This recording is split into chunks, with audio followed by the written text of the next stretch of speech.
Halo, selamat siang pemirsa. Kami akan hadirkan sejumlah informasi lainnya yang tentunya tajam dan menarik selama 30 menit ke depan. Anda bersama saya Fatih Zidan, inilah CMM Indonesia News Update.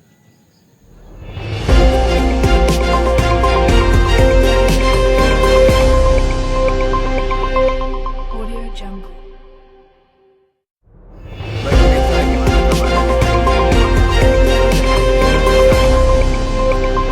Apalagi akhir-akhir ini sering turun hujan dan juga mendung ya pemirsa. Tetapi di sini saya tidak akan membahas kondisi atau cuaca pada hari ini, melainkan saya akan menjelaskan. Di sini saya akan menjelaskan peristiwa yang telah terjadi pada hari Selasa kemarin pemirsa. Jadi ada perbedaan dari kelas-kelas yang lainnya hari ini, yaitu pada hari Selasa, yaitu telah terjadi kelas online yang diajar oleh dosen saya yaitu Pak Adi. Dan juga telah terjadi praktik teknik reportase dan investigasi berita, yaitu kelompoknya yaitu ada Rania Tunada dan juga Gifari, Gani Hibatullah dan juga yaitu Nadia Az-Zahra. Dan yaitu selanjutnya ada pemakalah tentang jurnalisme di Indonesia dan dunia, peran jurnalisme investigasi dalam memperkuat demokrasi pada era digital. Yang beranggotakan yaitu Arfa Afifah, Siti Ami Najmiyah, Syakira Novianti, Kenan Arya, Sidki, dan juga Budi Rohmat. Di sini saya akan menjelaskan tentang jurnalisme di Indonesia dan di dunia, peran jurnalisme investigasi dalam memperkuat demokrasi pada era digital. Latar belakang, pasca reformasi 1998, kebebasan pers meningkat signifikan di Indonesia. Namun, media menghadapi tantangan seperti intervensi politik, tekanan ekonomi, dan perubahan teknologi.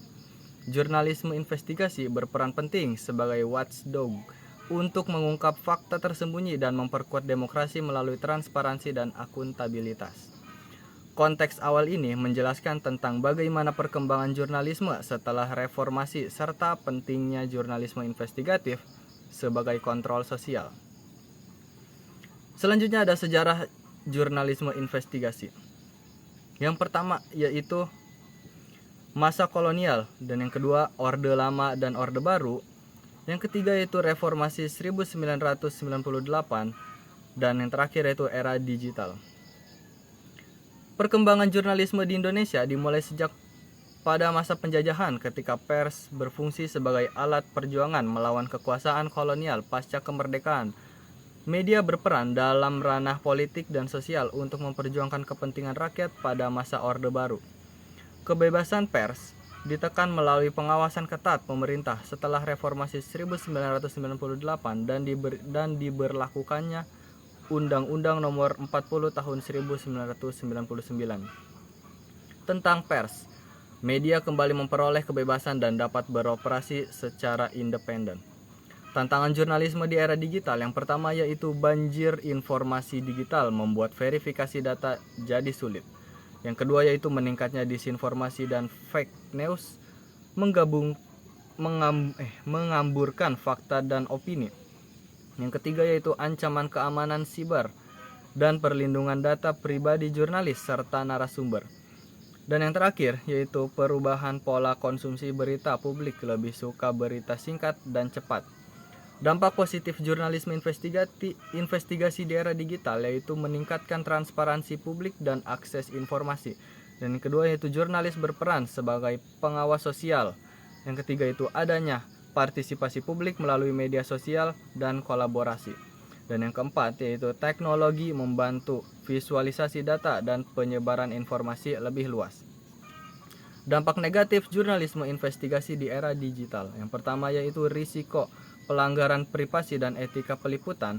Yang kedua yaitu potensi misinformasi akibat kecepatan arus berita. Yang keempat yaitu ancaman peretasan doxing dan keamanan digital bagi jurnalis. Yang keempat yaitu tantangan menjaga akurat, etika, dan integritas profesi di tengah tekanan publikasi cepat.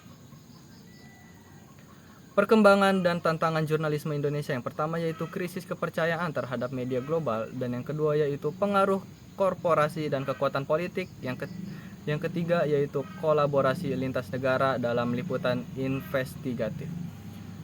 Baik pemirsa, itulah dari saya Fatih pamit undur diri.